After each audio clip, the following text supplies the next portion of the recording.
ছোটবেলায় মা যখন মামার বাড়ি যাবে বলতো ভার্সেস বড়বেলায় মা যখন মামার বাড়ি যাবে বলে। ছোটবেলা, এই মা না আজকেই মামার বাড়ি যাবো, তাড়াতাড়ি রেডি হ। আমরা মামার বাড়ি যাব?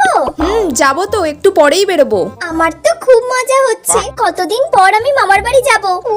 কতদিন পড়াশোনা করতে হবে না, কতদিন স্কুলে যেতে হবে না, খুব মজা হচ্ছে। খালি ভাই বোনদের সাথে গিয়ে খেলা করব। হ্যাঁ মা, তাড়াতাড়ি ব্যাগটা গুছিয়ে নাও। আমরা একবারে গিয়ে এক সপ্তাহ থাকবো। হ্যাঁ, অনেক খেলা করব, অনেকদিন পর মামার বাড়ি যাচ্ছি, খুব মজা হবে। বড়বেলা, মানা ঝটপট রেডি হয়ে নে, সবাই মিলে কালকে মামার বাড়ি যাবো আমরা।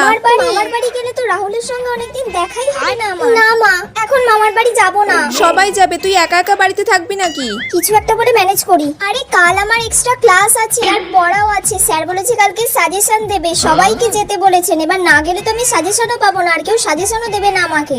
তখন আমি কোথা থেকে সাজেশনটা পাবো? আর পরীক্ষাও সামনে চলে এসেছে। ঠিক আছে, তাহলে তুই থাক, আমরা যাচ্ছি। তুমি যাও, ঘুরে এসো।